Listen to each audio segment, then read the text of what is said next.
I was not aware that I was suffering from mental illness during the time I was doing all these interviews. I was not aware that I was in a stage whereby I had lost sense of reality, sense of peace and calm of myself. I was just furious. I'm Carol Ofori, and this is the Carol Ofori Podcast for thought-provoking conversations. Reality TV star and top South African comedian Mongezi Tol Ass Mo was accused of rape in 2020 and then acquitted of all charges in August 2022. Now, during the 2-year-long court case, Tol Ass Mo lost pretty much everything. He and his wife Mome were forced to relocate from their home in Sandton to a place where they were not recognized.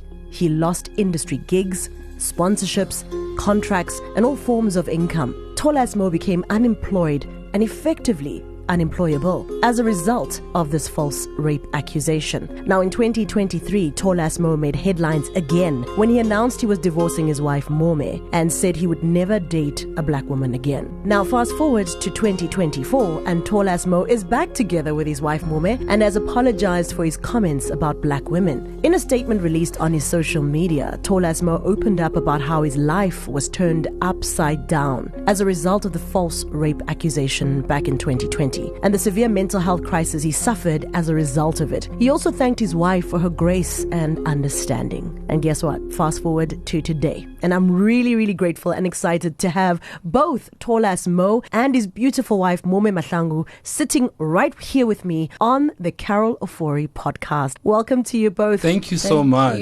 I won't lie, I got the biggest surprise when I saw both of you here. I was only expecting to see you, Mo, and then to see Mome. I was like, yes, this is perfect. Mom and I, we best friends and we business partners. So 90% of the time you'll see us rolling together. Yeah. What a beautiful, beautiful surprise. Well, Mo, let's go back. Back to 2020. And this may be uncomfortable for you, and I really want you to be as comfortable as possible throughout this interview. So cool. Should you not want to unpack anything, should you not want to revisit anything, please just say so. We won't go there. I'm open to talk. All right. Yeah. So back to 2020. Can you take us back to the day you heard that you were now being accused of this heinous crime? You know, it came as a big shock. It came as a shock. It came as something that really rocked my world. It rocked my mind. It broke me and tore me apart. I was so confused. I was scared. I had so many weird emotions, And I remember it's because my wife that showed me the message, and a friend texted.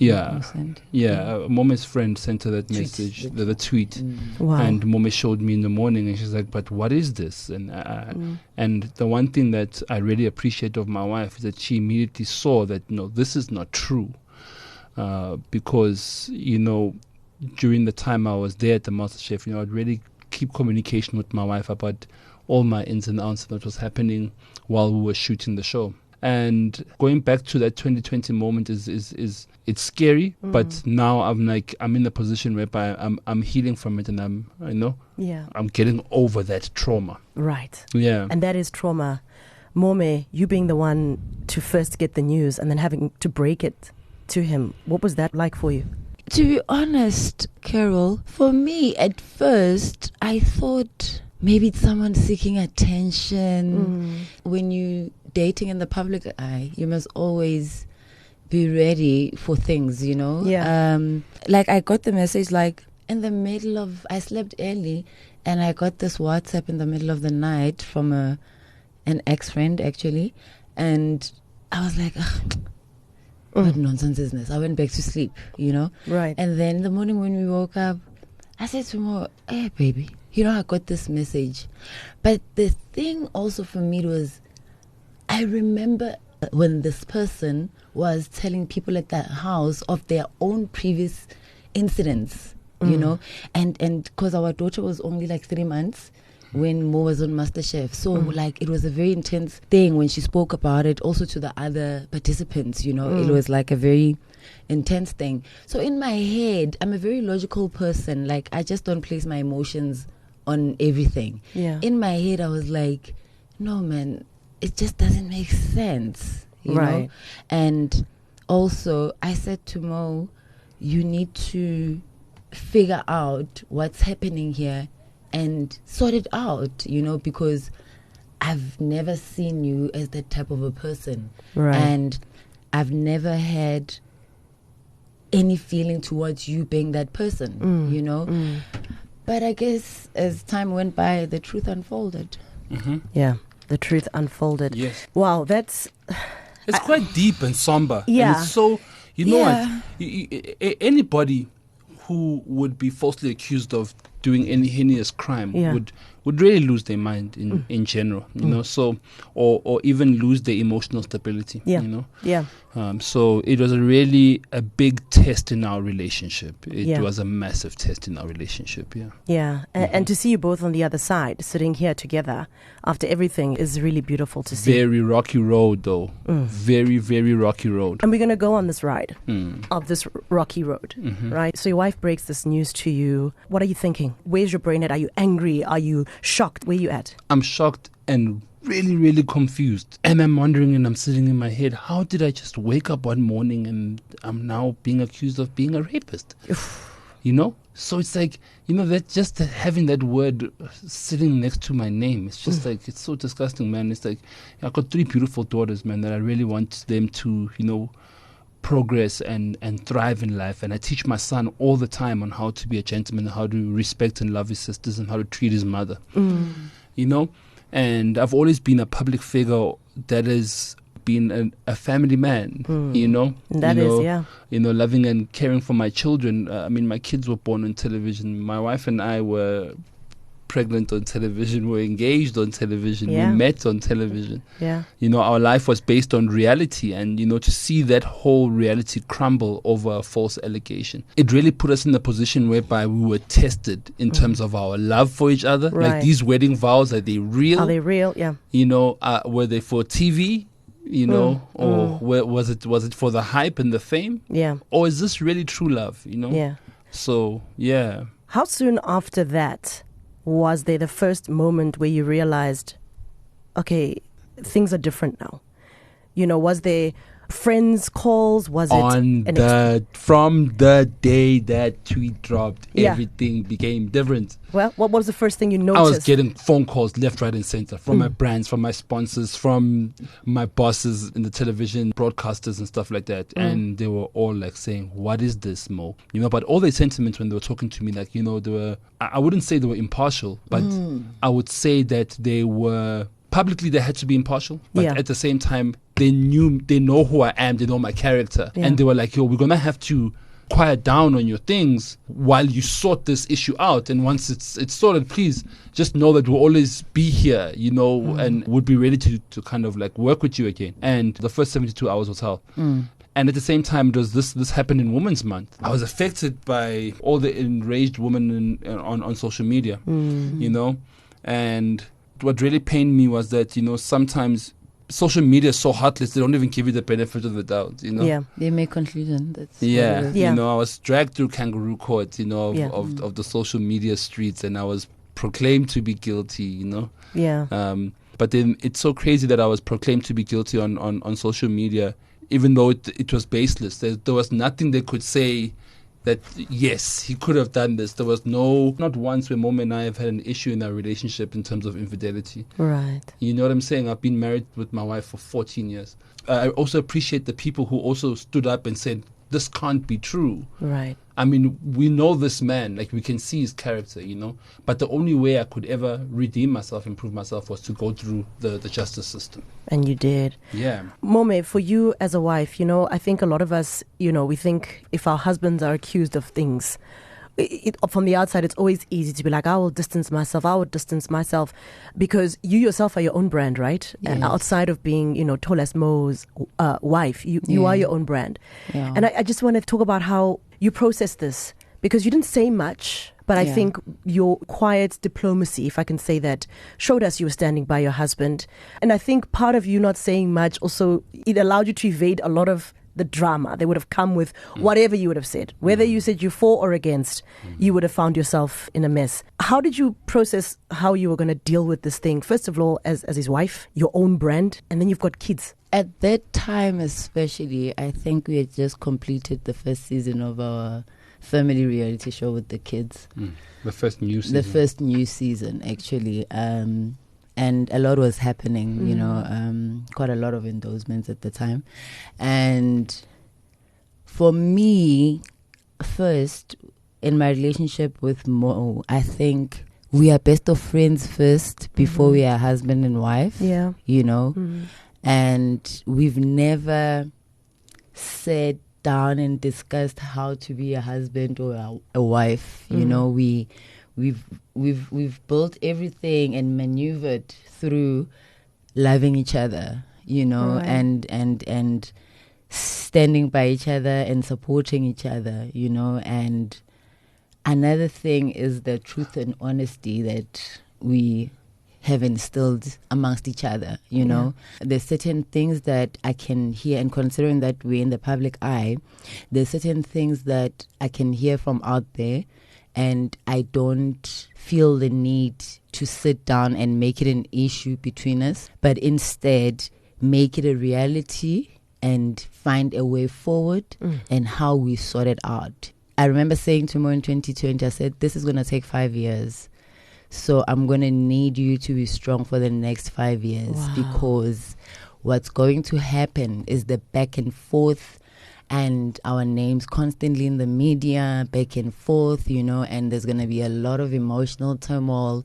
There's going to be a lot, but give it 5 years. I'm telling you, the 5th year will be the year where you say it's done now. And I think for him, he was more worried of how we're going to get through that, you know. And I was like, I'm a very prayerful person, and I don't doubt my faith in God, you know. There's nothing that can make me, no matter how big the storm, you know. Yeah. And I understand the meaning of being still, you know, and having faith, you know. Right. And I don't shy away from my needs. I don't shy away from my truth, even when I speak to God. So what happens in this planet should not make a lot of noise in my head, you know, because I don't want to be drained by things that don't have purpose in my life. With the kids, how did you manage to, like, you know, and also yourself? With the kids, they don't have, I mean, we mean Kumo and Tol A Mo because they're the youngest ones, you know, they don't have access to social media like that. And I had to make sure that they don't even find out about this thing themselves in a way, you know, especially Kumo. And she then actually, I don't know what she was talking about with her dad. And when she found out, she came to me and she said, Ma, you know, I think that woman has got problems. The only thing we can do is pray for her, because I know my dad, you know. And for me to see that she understands what's happening, you know, at that age, it was also kind of easy to be like, to be more open, to be more open, you know, like even when we would go to the case, like when Mo would go attend the court case, whatnot, you know, we'd pray together, you know, and would always say that, you know, God is with him, and for most importantly for his family, he's gonna have to go through this battle, you know. For his manhood, he's gonna have to prove himself, you know, and go through it. It's not an easy thing. Yeah. A lot of people who go through like these kinds of traumas always ask themselves, why me? Yeah. I'm sure you asked yourself that. Yes. And did you give yourself an answer? Are you at peace with whatever the reason it may be? You know, we sit and we say, why did this have to happen to me? Why me? Out of all the people in the entertainment industry that probably do this and have never been caught, why me, the innocent guy? I think that it happened to me because God knew that I'm strong enough to handle it and be able to help other men who are in such a situation. There's so many men out there, Sissy, that are being falsely accused of rape every single day. I mean, rape is a very big problem in our country. I mean, we've got such crazy stats, man. You know, what's happening to our young girls and kids, you know, the GBV, the violence and stuff like that. I'm completely against it. But, you know, there's those cases whereby people do use, you know, such things, you know, for their own benefit, you know. Yeah. And what's crazy was Mike Ballhays reached out to me, and when we spoke, he was telling me how he believes in my character, and he stands by me, and he wants to help me to prove my innocence and to make sure that, people that use this rape thing for the sake of money, for the sake of fame, for the sake of, whatever it is that they believe they benefit from it, that it's exposed and people know how to deal with these things, because a lot of people are being extorted out there, they don't understand how to get themselves out of it. So I was placed in a position whereby at least now I'm able to help those men, because Mike and I teamed up together when we formed a foundation to kind of also raise funds and help other men who are really in that situation, because Mike knows how to do investigations. He's a special investigator. I don't know if you know who he is. No, yeah. Mike Boles, he's got his own investigative journalist television show on CakeNet. Okay. So he's one of those guys that, is a staunch South African policeman, believes in the truth, does not take any nonsense type vibe, Right. and he put me through vigorous amounts of tests, lie detector tests and so forth, before he could even stand with me and represent me and say, but this man is what he says he is, So was he also behind helping you financially with the lawyers and stuff? No. Or that this we is after. This is after Aha. now. Okay. You know what All I'm right. saying? This is Now, after. how did you cope with that? I know court is not cheap. At that point, you had no endorsements. No one was working with you. No one wanted to touch your brand. How did you survive financially to get to a point that you were acquitted? Because a lot of men who would be falsely accused would fall away at the wayside because the lawyers get expensive. True. With me, I was so blessed to have such an amazing team on my side. My lawyer, Marius, and his team were so supportive. Yeah. And Marius was like, one of those attorneys that believes in true justice, and he kind of was understanding with the costs, implications and stuff like that. I had a bit of money saved up and stuff like that, because I was working. But then it reached a point whereby it dried out. And luckily, I was in such a strong position to win this case. And Morris felt like, he has to do this thing, It's not about the money. So it changed to like a pro rata type situation. And he's like, I'm going to go ahead and finish this case with you, And after we managed to prove my innocence in court, we opened up a civil case against the state attorney, the NPA, the SAPS, and the justice system. So right. That's what it is. All right, let's get to the moment now where you get the news. You get into court, the verdict is reached, you are acquitted. Yes. I was not even just acquitted, I was vindicated. I was proven completely innocent in the court of law. Yes. And it was found that this Lerato Moloi lied about the entire incident. Yes. In court you can present alibis, you know what I'm saying? And my alibis were not just word of mouth, but just physical proof, flights, travel logins, social media posts and so forth that proved that, this man was not even there. Right. Whether it was 30 days before or 30 days after the incident, the date that she believes. You understand what I'm saying? I got you. So this thing kind of led me to a position whereby I was scared to be around women. Yeah. I remember you saying that in one of your interviews, and it led, I assume, to your reaction about black women, right? It became much more scarier and much more traumatizing. The social media, the tweets, people attacking me and stuff like that. It really put me against the wall. And I was like, maybe I should stay away from women or black women completely, right. And it was wrong of me to say that because the specific person who's the problem here is this person, is Lerato, And that person, has there been consequences for that person for what they have done? Do you know what? We're actually still fighting for that person to suffer the consequences or to actually for justice to prevail, Lerato Moloi is still walking free. She's still enjoying the privileges of whatever it is that she is. And what consequences would you like to see for her? I'd like to see her go to jail. She has to go to jail. Definitely. With the charges the false charges that she had laid against me, I was going to get 35 years to life, And it really scared me so much when they're reading the verdict because they tell you what the sentence is for such a heinous crime. And what I love so much is that the judge, the magistrate, was a female. And she even apologized to say that, we're so sorry, but the justice system even put you through such a thing, So where are you at now? You mentioned suing the justice system. Yes. You're also trying to get her in prison, Lerato Moloi in prison, That's for correct. the false allegations. That's correct. Where's everything sitting now? What we're busy dealing with now is the civil case Yeah. against the NPA, the state attorney, and the justice system and SAPS. Yeah, so the finalization of that matter should be happening within the next couple of weeks.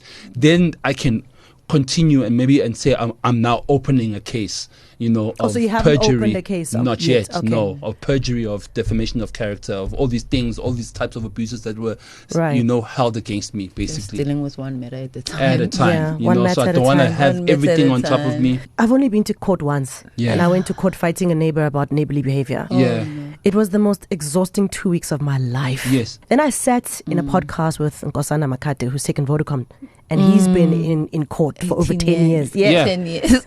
And then I listened to you, and this journey started 5 years ago. Yeah, I mean, I've been in court for This is 5 the years. 5th year. It's the 5th year now. Right. Yeah. Doing Where this. are you finding the strength for this? Because legal battles are financially taxing, mentally taxing, emotionally taxing, and you could be having a great day and then you just think about the fact and that you it's have spoiled. and it spoils your day. How are you getting through your days? First and foremost, my wife, her support, the prayers of my family, my mother-in-law, and at the same time also, being at peace with my spirituality. That really has helped me a lot. Getting in touch with who I really am. Getting in touch with my, with my spirituality in terms of my culture. Understanding who I am, where I come from. And also going to church a lot is like, those kind of things. Yeah. From the beginning, 2020, you had this happen, and then over time you'd be on platforms, radio, TV, and there were a lot of very nasty things you've said about people in the industry as you've been going through these trials, right? And also about black women, which we've spoken about, which you've retracted. Is there one person you feel, I really went hard there and they didn't deserve that? I was just... If there's one person, I would definitely say Lerato Moloi. She DM'd me. Yeah. And she was like, Mo, I know you hate us black women, but this is my story. Wada. Right. And I replied to her out of anger. Yeah. And out of disappointment and stuff. And I was like, I didn't say I hate black women. I said I am traumatized by it. Right. By them, Yeah. And that's wrong because the trauma I experienced with one person, it's almost like, when you get robbed by a guy who's wearing All Stars, you can have a trauma of anybody who wears a Chuck Taylor. You understand? Every time you see a Chuck Taylor, you're like, I'm going to get robbed. Right. So for me, my trauma was weird because it's based on being afraid of having interaction with females completely. That I even felt like I don't even want to be in my marriage. I think a lot of people can relate to that because there are people who'll be robbed by a black person. Yeah. And will hate black people, or people will be attacked by an Indian person. Correct. And will hate Indian people because the attribution is to that person. So I get that. Yeah. I get that. And I can understand the trauma of it, but I can also understand you accepting that it's not a reality for the majority of that grouping of people. But the one thing that I really apologize for is that, I was not aware that I was suffering from mental illness during the time I was doing all these interviews. I was not aware that I was in a stage whereby I had lost sense of reality, sense of peace and calm of myself. I was just furious. Yeah. And it kind of was taken aback, it was taken wrong, like, especially on my Showmax interview as well. Yeah, I saw that. And I was so furious because I'm like explaining my life and people are chit-chattering in the back. So I just felt like, it's still people that are gossiping about me because I'm, Yeah, you're in your head about a lot of things. Now, you're saying that you were suffering mental illness. Were you diagnosed by a doctor? Yes. This, and how are you now? How is your health? I'm healing. Now. I'm healing. I'm so much better. Did you have to watch yourself on TV and be like... I was so shocked when I saw that interview. That is not me. Yeah. The one with Tembakile, ne? Yes. I could feel my pain. I could feel my pain and my anger, but then I could see, you know what? There was no change. I was unhinged. I was completely broken down and unhinged, Yeah. And I think that it's important for us men to be okay to be vulnerable sometimes. Yeah. And to be open up with your feelings. A lot of guys play tough in the game, and you just see someone committed suicide, because that person has been playing tough, has been playing this superhero character that I don't feel any pain, like I don't have a conscience, like, And pain obviously triggered by this traumatic experience. Yes. I think people It's don't understand or comprehend how much your life is destroyed by such a false allegation. Yes. You've come out on top in the sense that you've been able to heal yourself. Your marriage didn't break. You are finding your feet. You are healing. But others may have taken a very dead-end path for themselves. True. Yeah. I was very much suicidal. Yeah. I was very much suicidal. When you say you were very much suicidal, where were you mentally in that space? Were you suicidal in the sense that I want my life to end, or you attempted to do things to yourself? Both. When you are in a suicidal mind state, even like the small actions that you do, like talking to yourself, you speaking of ending yourself all the time. You know what I'm saying? Like, this can't go on any longer. Like, you know what I'm saying? Rather this end and then continue without me. If you want to continue talking about me, if you want to continue trying to make me a villain or whatever, then let me leave, you know, and you guys can stay and do that. And at the same time, it's like, it's social pressure that you can't provide for your family. You're not the same guy that you used to be. You're no longer where people are. You know, you see all your friends gathering and hooking up and doing great things, and you are not there. You see big lineups, big events with all your friends and all your colleagues that are doing stand-up comedy, whatever, and you are not there. You know, those kind of things really work on you and they drive you. Yeah. I remember, and I've told you this before in previous interviews, the first time I ever saw you was at the Soweto Comedy Festival. Oh, yeah. It was, the theatre had just opened in Soweto, and you were performing there. Yeah. And Eugene Khoza was Eugene Khoza was the MC that day? Yes, it was run by Eugene Khoza and Kiriboni Mulaudzi. There we go. And it was yourself, and you were very, very close with Skhumba. Yes. That we even had interviews and stuff. And I remember there was an interview where you didn't say very nice things about Skhumba. Is that relationship still broken, or are you guys on a mend? I think we're definitely on a path to amend. Okay. It's just that, you know, other things, you know, they take time, you know. Other people heal differently. I'll never force myself on anyone, but I've always expressed my sincerity and to be like, you know, actually do not understand that I was not okay mentally. Like, that's why people need to understand what mental health is, you know. And I said all those things out of a place whereby I felt like I'm owed the world. Like, whatever I did for everybody, I deserve the same back, you know. But God says that, you know, when you give, you know, you must give wholeheartedly, you know. Don't give with expectation. And that's the hard lesson I had to learn for myself, because I had this expectation that was like, you know, unsaid in the back of my mind, thinking that one day if I crumble, there's those guys that I was with or whatever, my boys or whatever, my colleagues are also going to be there to lift me up. But at the same time, I have to be cautious, you know, because they also have their own lives. They've got their own careers. Being associated with a person who had that kind of thing lingering around their name was not a good thing on anyone's brand. Right. You know, so I also have to be understanding towards their fears as well. Yeah. You know, so. Anyone you think you owe an apology? I owe a lot of people apologies. Lerato Moloi, you know, I really sincerely apologize to that sister. You know, even when she was starting out, you know, Soweto TV, she used to interview me. You know, she's mother, man. She's such a great lady. She's such an amazing woman. And I think that she DM'd me and she messaged me because she was worried about me. You know, she wasn't saying it in a sense or, you know, like she's being mean or whatever, or trying to poke at me or whatever, or trying to judge me or call me a rapist or whatever. She was not there at all. You know, she was really reaching out in the sense that, you know, she cares. She's also a concerned black woman who feels like, you know, Mo, we've wronged you. Girl. How have we wronged you as black women? Talk to me. You know, that's what she was trying to say to me, and I took it a completely different way. You know, anybody else stand out for you? Another person that stands out for me would be Skhumba. I mean, we brothers, man. We grew up in this comedy game together. We inspired each other to do so much, you know, so much material, like coming from Etembisa, both of us, and him and I being chased out of taverns with like knives and bricks and stuff like that because we made fun of people. And Skhumba was a cop and they still didn't care. They still chased him. You know? Yeah. You know, sometimes when the stage lights blind your eyes, you kind of lose track of yourself. Yeah. So that's one person that definitely I believe it deserves my apology, you know, is Skhumba. And my brother and Pops. Yeah. Yeah, you went in on him too. I went in all the people that I'm close with. Yeah. It's not like I'm doing like an industry attack. These are all my brothers. These are people I know from close to 20 years doing stand-up comedy together. Yeah. With Pops is so crazy because, you know, him and I are like, Martin Lawrence and Will Smith. Yeah, bad boys for life. We were bad boys for life. I knew if like, you know, if there's anyone that I can vouch is funny, you know, close, like next to me, or who can out-funny me, or we can go for it head to head, would be in Pops. You know, that's why I always loved and respected him so much, you know. Yeah. And he tried to reach out to me as well, and I was rejecting everyone. I just rejected him, you know. I rejected his handout, you know. Somizi as well, you know, he was such a great person to me. I mean, his mom loved me to bits, bro. Like, you know, I was so cool with his mom and Mom Lillian Dube. Like, those are my mamas, you know. I've never had any problems with Somizi, you know.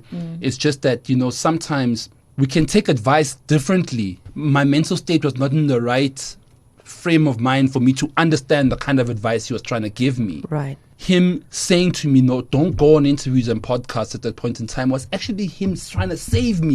Yeah. Because you are not in the right frame. I was not in the right frame. Then what did I end up doing? I felt like I'm being held back. People need to know my truth. I'm innocent and I'm not going down as a rapist. There's no way. And I just went out there in the wrong way and I was just bashing walls and I was fighting and I was like, you know what, I'm going to fight for my innocence because I need to support my family. I need to keep myself going. I love what I do, Yeah. I really, really, also humbly apologize to him, big time. Yeah. Yeah. Whoa. Somebody else coming. Oh my God. DJ PH. He was a very good friend of mine. Him and I were travel buddies. I used to do music as well. So PH and I had a song together.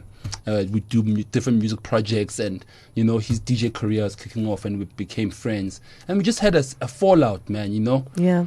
Like a big time fallout, because of that, You don't understand. I think that if there's anyone out there who can relate with this thing, maybe they can tell me because I think when you've been unpacking it here, one can understand how your life can spiral. And I want to throw it back now to you, Mome. The moment he's on this platform and then you hear all these things and the next thing it's in the media that he's leaving his marriage. He doesn't want to be with you anymore. How did you manage that as a wife? And where did you hear it? Did he tell you first or did you hear it in the media first? Even today, he's never told me that, but he's told the world. And how did you handle that when you saw the headlines, you saw the news? No, remember. Hence, I'm saying to you, I told Mo this thing is going to take 5 years because I work in wellness, and I know how bad stress can be to a person, and all I knew is that he needs support, and I need to understand one thing. It's not about me. It's about what he's going through. Wow. And my I felt like I was not getting any support. That's was driving me crazy as well. Yeah. But I understand why people couldn't support me on such a notion. You understand? Yeah. He needs support. And because I understood, I thought to myself, I'm happy that he left me in peace in the house. And he moved to a Baklu house. So he's alone there. He's making noise to himself. He's doing all these things to himself while at the same time he's going through this pain, Were you ever fearful? And I was so fearful. The only thing I could do was pray for him day and night that he will heal and one day he'll come home. I just kept my faith, And when I'm sitting there alone at home and the kids are going to school and someone is sending me this podcast promo, I'm getting calls from people who don't even know my new home that I've been in for 4 years, people I haven't spoken to in so long, right. And I did not talk to anybody. Right. And I said to myself, God, the only thing I pray for is for him to come back home alive. Because I did at some point say, one day you're going to hit a breakdown because you don't want to talk about this thing and how it's making you feel, and thinking about it every day, you'll reach a point where there's only air in your brain and you can't think anymore, you know?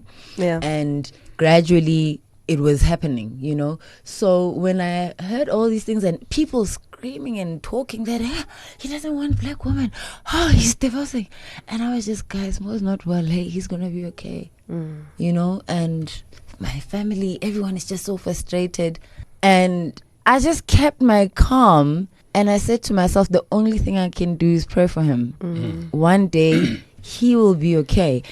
But at the same time, I'm like, I've been telling people how these social media toxic Twitter things affect people emotionally and mentally.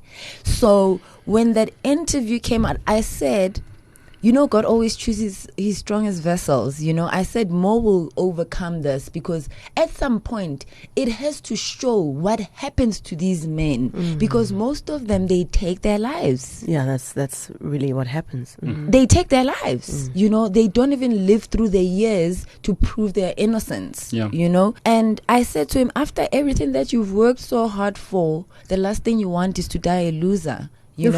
And as hard as it is right now, you're going to have to tell yourself every day that you are going to live. The rest will fall back in place. You will live, you'll go through this, then you'll need time for your healing. So through these 5 years, these things will happen. The only thing you need is to make sure you live. The wanting to live was, like, you can't be asking yourself if you want to live. Like, sometimes when you'd wake up in the morning, you're like, oh, damn, I'm awake. I'm alive. Like, sometimes you feel like you can just sleep and never wake up. And now I've reached this place whereby, like, it's like I'm finding myself again. Yeah. I'm finding myself again. I'm ready to go back on stage.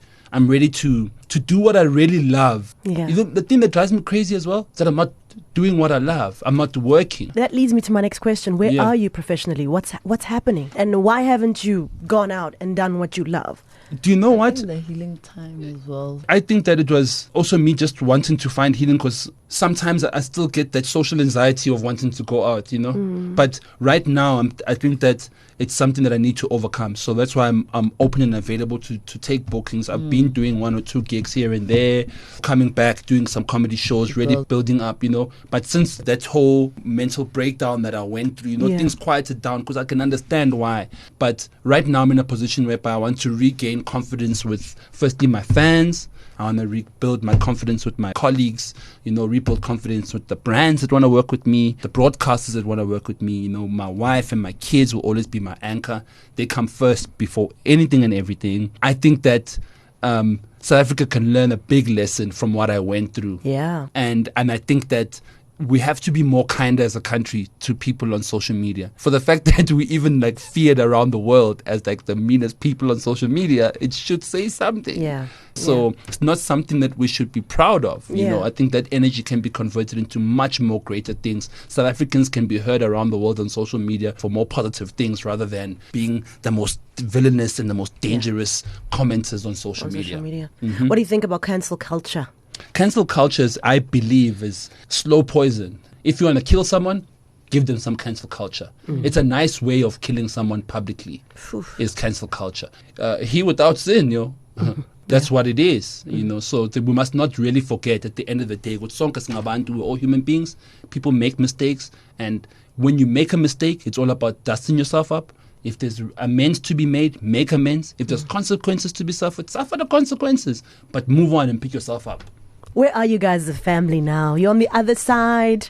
Yeah, we live in that farm life. Yeah. You live, Santi, in the farm life. Ja, ons is daar by die plaas. Daar by die plaas. Ja, ons luister na Jamie en Corlia. Unforgivable. En toe tussen die stare. How are you guys doing as a family? How are the kids? Where are you at mentally? How are you guys doing as a family?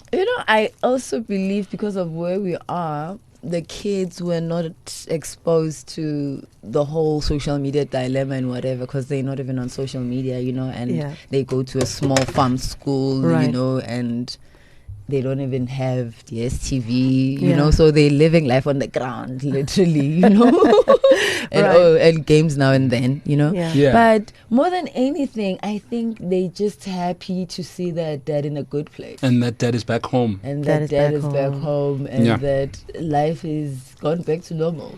Yeah. When we leave them somewhere, they'll be calling, please pick us up. I'm like, into this family, can't we just leave each other somewhere for a week? Yeah. And then we'll see each other after a We week. don't need any more separation in our family. It's like now they don't want. We all going together everywhere we go. So with me, what I also want to say is that we're in such a great space with our kids, and them seeing us going through those challenges and being back together again and making things work in front of their eyes in their lifetime. I think it will be something that they'll never forget us for, baby, I think that even when they grow up, it will be something that will be their own personal life lessons. Yeah. You know what I'm saying?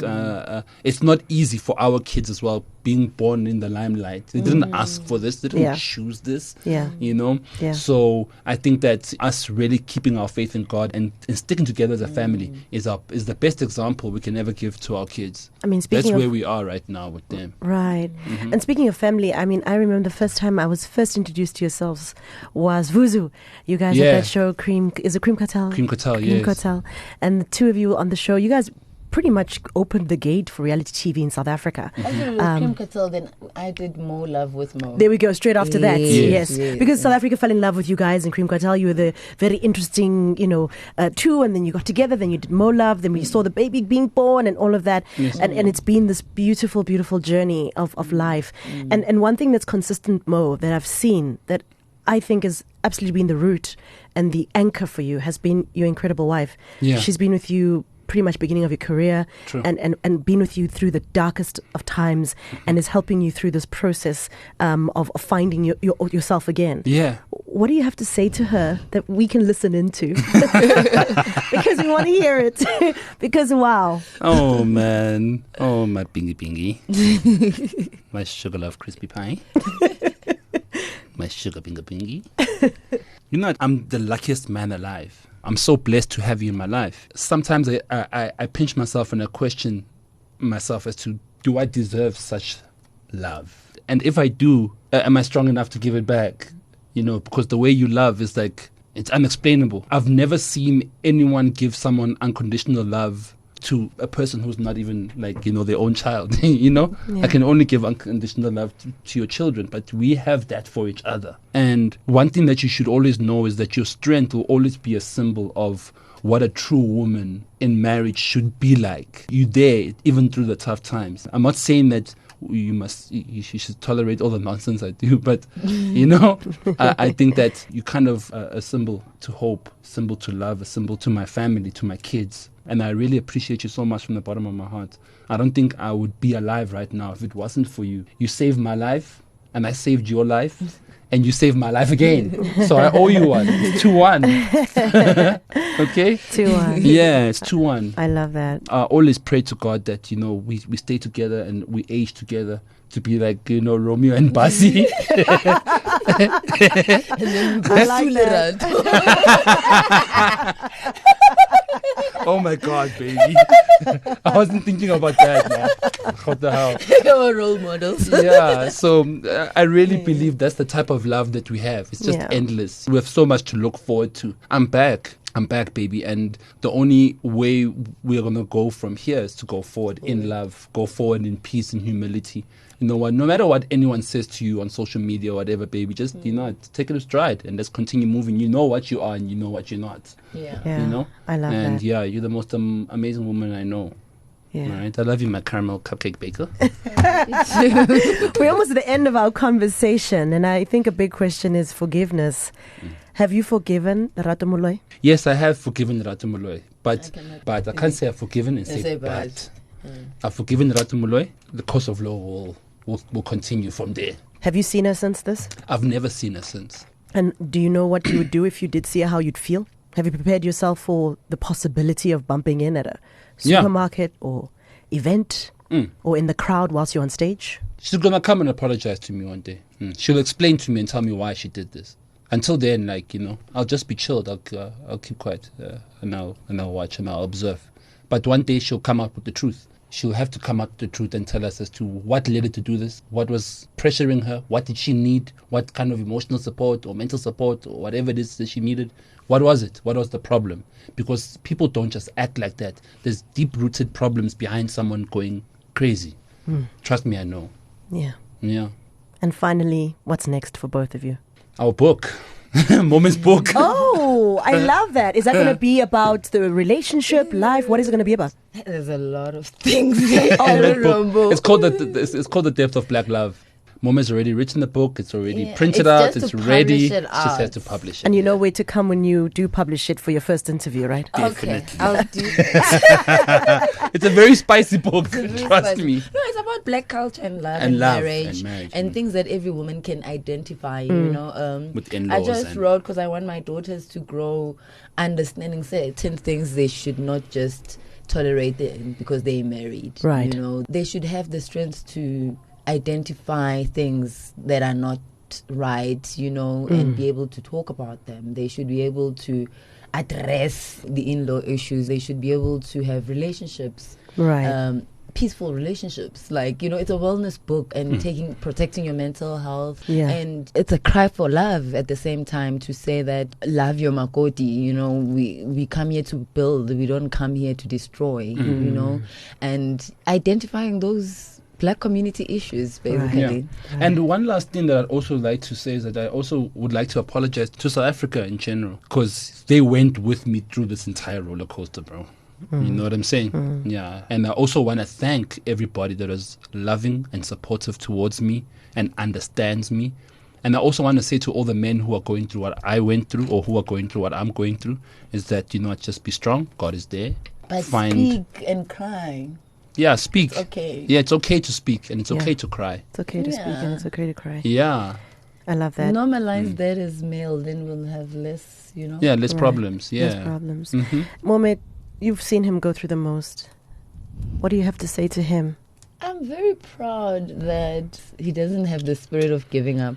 I always tell people, like, I remember when this whole thing was happening, I was telling my Mo, and I'm like, if there's one person I know in this world, is Mo. Like, I know he doesn't have the spirit of giving up. And these things, when you vow to someone through thick and thin, in sickness and health, you don't know when until it happens for you to understand, oh, that was the thick and thin. Oh, this is the in sickness and health that was meant. And it doesn't tell you what sickness it will be. And it's a matter of understanding those vows and sticking by them. I also believe that you know your truth and you are not shy about it. And the fact that you are able to acknowledge and take accountability when you are wrong. Takes time, but without but eventually you do. Takes time. Yeah. Even if it takes time, but I always say just give him time. I know he'll figure it out. That's more I know, and he always does figure it out, and he'll come up and say, actually, what I did was wrong. So okay, thank you, my baby. I'll figure it out. He's that type of a person who's always willing to apologize whenever he knows he's done something wrong and takes accountability, and I really like that. Thank you, baby. I think also from all these trials that we've had over the past 14 years, going 15 years now, you've grown so much. It's like from when I met you, I didn't even have a beard. Yeah, because when we met, he had just turned 24. He didn't even have a beard, And when I first saw the first part of the beard, I'm like, dude, you're growing up, hey? Look, you've got one strand here, and suddenly now there's a lot, Right. And if you've grown with a person and you've been with them every day of your life like that, in a way that you see them grow, literally, and their qualities, their strengths and their weaknesses, to a point that you are not easily shaken by situations, and it's also from the type of relationship you've built with the person, that secures you from the honesty and being able to be open without the fear of being judged. I think that's another thing that I got you, baby. I really like between us, because it gives us that opportunity to always speak of our feelings, because I know he won't judge me. Like, literally, like, we'll be taking a dump and brushing our teeth in the toilet. Oh, Mama, you're so disgusting, bro. I'll be brushing my teeth, then you come and sit down. There's a difference. It's not like I can come in while you're doing your thing and I just start brushing my teeth. You're so disgusting, bro. You can't wait at the door. You can't, because no one is going to judge you here. No one is going to judge you. Well, I'm so thankful to the both of you for coming through. Thank you, Mo, for being so open, for going back to a dark place that affected you mentally, emotionally, in every way, and revisiting that. Thank you for being that vulnerable in this podcast. And Mo, for holding his hand and for sharing your journey as a strong wife who's had to carry and literally have her marriage issues for the world to see and navigate that life and still try and shield young children from this crazy evil world that we have.